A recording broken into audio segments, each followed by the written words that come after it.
Et là, FIA va taper du poing sur la table, si on peut dire, en Chine, à cause des mini DRS. Plus précisément, donc l'article 3.15-17 introduit en 2025 stipule que si 75 kg de charge verticale sont appliqués aux deux extrémités du plan principal de l'aileron arrière, la distance entre le plan principal et le volet, également appelé slot gap, ne doit pas varier de plus de 2 mm. À partir du prochain GP de Shanghai, cette limite sera réduite à 0,5 mm. 4 fois moins. Waouh, alors là c'est bizarre. Au Ping-Tong, ancien pilote d'essai de Williams, Sauber et Renault, se demande si tout ça est réalisable à partir du week-end prochain. Le néerlandais, qui court sous licence chinoise, qualifie justement de très significatif.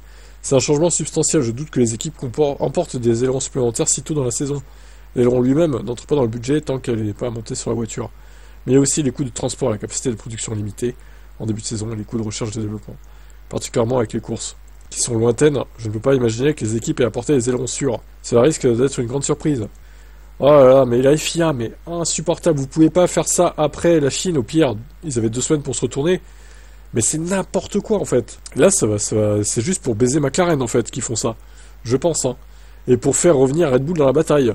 Bah oui, parce qu'on sait que la FIA et Red Bull, c'est de connivence depuis un moment, donc ça, voilà, les preuves sont là, depuis un moment, depuis 2021 on va dire, fallait arrêter de faire gagner Mercedes, donc ils se sont alliés avec Red Bull du coup, et là, pareil, hein, ça continue, hein. Ils veulent absolument ralentir McLaren le plus vite possible. Parce qu'ils ont vu que, oui, effectivement, ils ont collé à Max 17 secondes en quelques tours. Ils se sont dit, voilà, mais qu'est-ce qui se passe? Qu'est-ce qui se passe? Voiture illégale. Il faut ralentir cette équipe. Ben voilà, c'est ça, c'est la vérité, hein. Donc maintenant, je sais pas ce qui va se passer. Est-ce qu'ils vont réussir, McLaren, à régler ça sans changer tout l'aileron? Moi, je pense que c'est possible, mais bon. Quid de la perfo, et ça se trouve, ils vont s'effondrer en perfo, hein. C'est inadmissible des changements aussi drastiques de dernière minute comme ça, c'est pas possible en fait. Surtout sur une course qui se suit à la première. C'est hallucinant. Allez, ciao.